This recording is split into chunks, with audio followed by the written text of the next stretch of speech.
So ayun sir, um, una lahat kailangan mo talaga mag-download ng Telegram at sa case ko naka-download na rin ako ng Telegram at ito yung Telegram. Pagkatapos mo diyan, open mo lang yung Telegram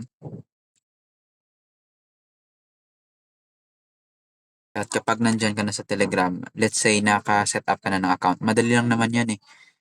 Number mo lang kasi yung kinakailangan sa Telegram at mabilis lang 'yan. After nun, nakita mo yung ito, yung may plus sa bandang kanan, i-click mo lang 'yan at allow mo lang yung access. Then dito ka na gagawa ng channel. So, i-click mo lang yung new channel at papangalanan mo siya. Kahit ano lang, kunwari ganyan. Then puwede din may description or kung ano gusto mo at check lang. Dito yung part na importante. Kapag kasi sinabi nating public channel, so, lahat as long na may Telegram sila, makikita nila yung ina-upload mo dito sa channel na 'to. Yun kasi yung kagandahan sa Telegram, eh, hindi sila masyadong, strikto pagdating sa videos. Kasi sa experience ko, one time na-ano din kasi yung account ko sa Facebook, eh, may na-storya ako dun. Kahit hindi yun, violation pero na-flag siya ni Meta as violation. At the same din sa Google Drive kasi mahirap din mag-upload pati sa YouTube baka mate-takedown din. Kaya ito yung usually ginagawa nila at nakita mo dito may public link. Gawan mo lang siya ng name diyan, kahit ano as long na minsan kasi hindi available, eh. Ah, Ito yung example na pangalan. Click mo lang yung check. Puwede ka din mag-add ng subscriber pero kahit walang subscriber, wala din naman yang problema na,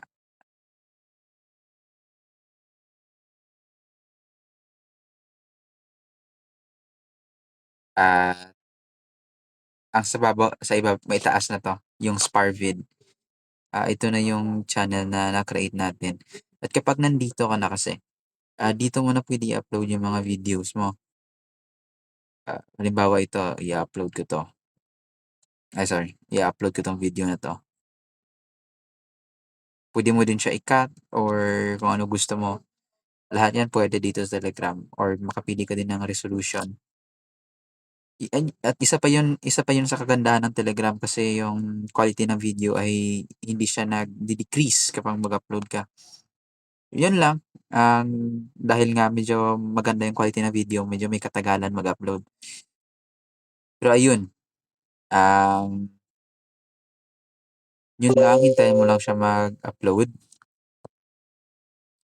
Then kapag may Telegram yung viewer kasi minsan hindi naman nagre-require ang cellphone ng maka-receive ng link, eh.